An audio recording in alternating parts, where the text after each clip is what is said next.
Sir पर सेहरा सजाने के कुछ ही दिन गुजरे थे कि नोबियाता दूल्हा फायरिंग की जद में आकर मौत की आगोश में चला गया है। इस वक्त हम नोबियाता दूल्हा के घर पर मौजूद हैं। उनके कज़न सफ़ीउल्लाह साहब हमारे साथ मौजूद हैं। उनसे बात करेंगे कि ये वाक़या कैसे पेश आया और शादी को कितने दिन गुजरे थे।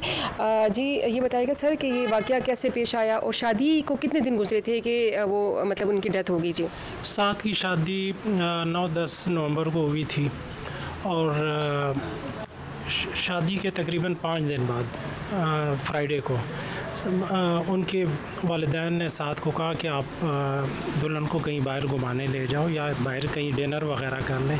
तो वो लोग जा रहे थे मुनाल रेस्टोरेंट। तो मुनाल जा रहे थे तो वो जब उमर गुल रोड को क्रॉस की और गैप CNG के सामने वहाँ पे कोई फायरिंग वगैरह हो रही थी 2 ग्रुपों के दरमियान। तो उस फायरिंग के ज़द में साथ आ गए और वो मेरे ख़्याल में चिन के करीब कहीं उनको गोली लगी। और अच्छा ये बताएंगे क्या ये फायरिंग बिल्कुल खुलेआम सड़क पर हो रही थी? बिल्कुल मेन रोड पे ये फायरिंग हो रही थी, मेन रोड पे।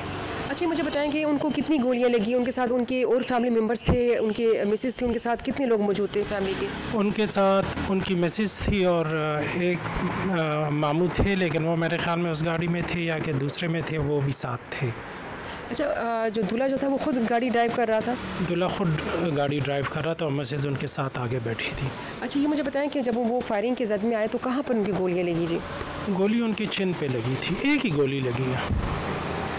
चीन पे जब गोली लगी तो फिर डॉक्टर लेडी रीडिंग अस्पताल उनको पहुंचाया गया? जी नहीं, नॉट लेडी रीडिंग, यहाँ KTH वो लेके आए और KTH बस पहुँचती ही वो दम तोड़ गए थे। क्योंकि आपको पता है कि जब फेस पे या यहाँ कहीं गोली लग जाते आपका स्पाइनल उससे इफेक्ट हो जाता है और वो उसके बाद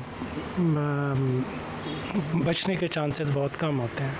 ये बताएंगे कितने उनके बहन भाई हैं, उनके माँ बाप के हवाले से बताएगा कि इनके माँ बाप और ये दूल्हा खुद क्या काम करता था? साथ खुद अमेज़ॉन के ऑनलाइन बिज़नेस में इन्वॉल्व था और वो माँ बाप का इकलौता बेटा था और साथ 3 बहनों का इकलौता भाई था। अच्छा बताएं कि ये जब उनकी शादी को कुछ ही दिन गुजरे थे, वो जा रहे थे अपनी मिसेस को लेके जा रहे थे, तो जब फायरिंग का तबादला हुआ तो आप लोगों को उनकी मिसेस ने फ़ोन करके बताया कि जी उस तरह वो गोली पे लग गया? जी बिल्कुल, उनकी मिसेस ने अपने भाई को फ़ोन किया क्योंकि उस वक्त मेरे ख़्याल में वो भी परेशानी में थी और फिर उसके बाद उसके भाइयों ने मेरे जो मामू हैं उनको इन्फॉर्म किया। मैं ख़ुद उस वक्त नहीं था, मैं इस्लामाबाद था। फिर उन्होंने मुझे कॉल की तो मैं बस वहीं से निकल आया। बहुत अफसोसनाक वाक़या है, 3 बहनों का इकलौता भाई, माँ बाप का इकलौता बेटा। क्या समझते हो कि उनके माँ बाप पे क्या गुजरती होगी? जी उनकी माँ बाप की हालत ना देखने की है। अगर आप उनके माँ बाप को देख लें तो वो बाप ऑलरेडी इज़ अराउंड 71-72 और माँ भी उनकी बहुत ज़्यादा बीमार है। तो आई डोंट नो कि वो सर्वाइव भी कर पाएंगे कि नहीं।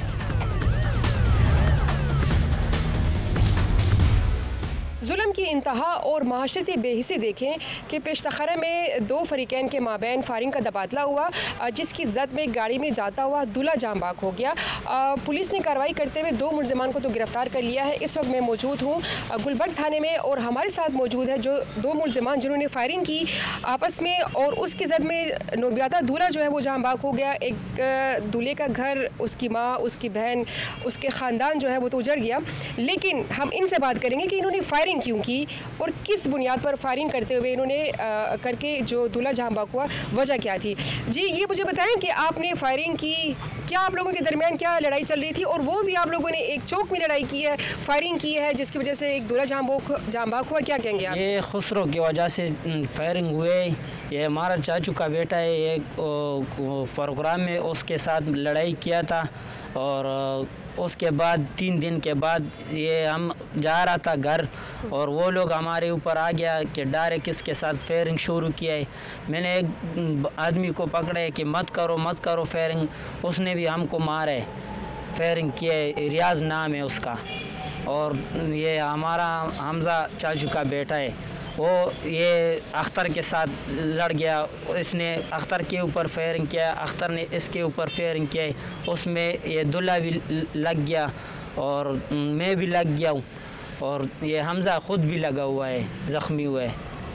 अच्छा ये बताएं कि ख्वाजा सरा पे आप लोगों ने फायरिंग की और जब आप लोगों की फायरिंग हुई है तो आप लोगों ने बीच सड़क में पेशतखरा चौक में ये फायरिंग की है? ये फायरिंग शुरू किया है रियाज और अख्तर ने पहले शुरू किया है फायरिंग।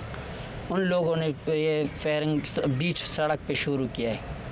रियाज अख्तर कौन है? ये हमारा ये मुखालिफ जो है वो ही है। तो आप तो कह रहे हैं कि ख्वाजा सरा पे फायरिंग, ख्वाजा सरा की वजह से फायरिंग हुई? सरा नहीं था, इस दिन नहीं था, 3 दिन पहले उस पे फायर हुआ था ख्वाजरा के सर पे। फिर बाद में हम लोग घर जा रहा था, ये हमारे पीछे आ गया तो डायरेक्ट किसने फायर शुरू किया बीच रोड पे। तो आप जब बीच रोड पे फायरिंग करे थे तो सोच नहीं रहे थे कि यहाँ पर और लोग भी, शहरी भी होंगे, रागीर भी होंगे, रास्ते से जाते हुए कोई भी निशाना बन सकता है? थोड़ा सा आप लोगों में जो है ना एहसास नाम की कोई चीज़ नहीं थी? ये तो उन लोगों ने गलती की है ना, हम लोगों ने तो बोले कि फायरिंग मत करो मत करो। मैं तो बहुत ज़्यादा चीखें मार रहा था कि फायरिंग मत करो मत करो, लेकिन ये हमारा चाचू का बेटा है, उसके साथ भी पिस्तौल था, उन लोगों के साथ भी 2 पिस्तौल था। इन लोगों ने फायरिंग किए। मैं तो लड़ाई ख़त्म कर रहा था, लेकिन फिर मैं भी लग गया उसके इन लोगों की लड़ाई के बीच में, हम भी लग गया। अच्छा, मतलब आपके चाचा के बेटे जो आपके साथ जो गिरफ्तार है, इन्होंने फायरिंग की है? जी, ये मुझे बताएं कि आपने फायरिंग क्यों की है? और पेशतखरा चौक में एक आप लोगों ने फायरिंग की है, रास्ता है, सड़क है, वहाँ पर लोगों का आना जाना होता है, रागीर गुजरते हैं, थोड़ा सा आप लोगों का ख्याल नहीं था कि आप सड़क बीच में फायरिंग कर रहे हैं? जी, ये अख्तर ने मुझ पर फायरिंग की, इसलिए मैंने भी फायरिंग की अख्तर पर, लेकिन अख्तर का वो पिस्तौल वो रपट हो गया, उसने बहुत ज़्यादा फायरिंग की हम पर। मैं खुद भी लग गया अख्तर से। अख्तर कौन है? वो खिलाफ है हमारा। अच्छा, तो आप लोगों की क्या लड़ाई थी बीच में? आप लोगों की लड़ाई किस बात पे शुरू हुई थी अख्तर के साथ कि आप लोगों ने सड़क बीच में फायरिंग की है? पहले हमारा वो प्रोग्राम में लांजा हुआ था अख्तर के साथ, उसके साथ हमारी लड़ाई हुई थी। तो लड़ाई आपकी ख्वाजा सरा के सर पे हुई थी क्या? नहीं, ख्वाजा सरा के सर पे नहीं, उधर प्रोग्राम में ख्वाजा सरा। अच्छा, मतलब आपका जो कज़न है वो बता रहे हैं कि ख्वाजा सरा की सर पे फायरिंग हुई है, आप बता रहे हैं कि जी किसी और के सर पे हुआ है? हाँ, ख्वाजा सरा के प्रोग्राम में हमारा झगड़ा हुआ था ये अख्तर के साथ। अच्छा, तो अख्तर आपका क्या लगता है, रिश्तेदार लगता है? नहीं, कुछ भी नहीं है। ख्वाजा सरा के सर पर अख्तर भी लड़ा था और आप भी उसी के साथ लड़ रहे थे? जी हाँ, मैं अख्तर के साथ। अच्छा, ये मुझे बताएं कि जब आप सड़क बीच में फायरिंग कर रहे थे तो ये आपने सोचा नहीं था कि इसमें से रागीर गुजरते हैं, सड़क पर मुख्तलिफ किस्म के शहरियों का आना जाना होता है, गाड़ियों का होता है, इतना मतलब सोच नहीं था कि एक बंदे का घर तबाह हो गया, एक दूल्हा जो रास्ते में जाता वो भी निशाना बना उसका? वो अख्तर रियाज ने डायरेक्ट फायरिंग शुरू किया हम पर, हमने अपनी डर की वजह से फायरिंग किया है। अख्तर और इलियास जो है वो क्या गिरफ्तार हुए हैं कि नहीं? उसमें एक अख्तर गिरफ्तार हुआ है, रियाज नहीं गिरफ्तार। अच्छा, ठीक है। ये तो सूरत हाल हमने बता दी है। मुल्ज़िमान से हमारी बात हो गई है, उनकी बेसिकली जो लड़ाई हुई थी वो ख्वाजा सराओं के सर पे हुई थी। एक प्रोग्राम में गए थे और प्रोग्राम में ख्वाजा सराओं के सर पे लड़ाई हुई। बाद में जो इनके फ़रीक़ैन थे, जिन फ़रीक़ैन के साथ इनका लांजा हुआ था, वो उन्होंने सड़क बीच में फायरिंग की और जो निशाना जो बना, जो एक दूल्हा नोबियाता दूल्हा था जो सड़क गाड़ी में जा रहा था, उसी फायरिंग से वो जो है वो जांबाग हो गया। ये सूरत हाल थी जो हमने आप लोगों को मुल्ज़िमान से बता दिए। लेकिन हमारे इस माशरे में एहसास नामी चीज़ ख़त्म हो गई है कि हम ये नहीं सोचते कि एक सड़क बीच में हम फायरिंग कर रहे हैं और जहाँ पर मुख्तलिफ़ लोगों का, रागीरों का गुजरना होता है, ये सोच अगर हमारे शहरियों में आ जाए कि हम किसी का घर तबाह हो जाएगा, किसी की फैमिली उस पर असर होगा, ये सोच नहीं है। ये मुल्ज़िमान आज यहाँ पर खड़े हुए आप देख रहे हैं, लेकिन सिर्फ एक मुल्ज़िमान नहीं है, इसके अलावा कितने इस तरह के मुल्ज़िमान हैं कि जो सड़क बीच में खड़े होकर फायरिंग करते हैं, निशाना बनाते हैं। कानून नाफिज करने वाले इदारे भी मेरे ख्याल से सो रहे हैं, उनको भी इस चीज़ का एहसास नहीं हो रहा कि यहाँ पर इस तरह के सड़क बीच में जो फायरिंग होती है, हवाई फायरिंग का सिलसिला भी यहाँ पर मुख्तलिफ इस तरह के एरियाज़ हैं, जिस तरह के पेशतखरा हो गया मुख्तलिफ इलाकों में, तो उसके लिए भी कोई ऐसे इकदाम नहीं उठाए जा रहे। अब हम बात करेंगे, हमारे साथ SHO मौजूद है, SHO से हम बात करेंगे कि उनका इस हवाले से क्या कहना है और उन्होंने ये किस तरह इस केस को ट्रेस किया है। सिर्फ एक केस नहीं है, पेशावर में इस तरह के बहुत से केसेस सामने आते हैं।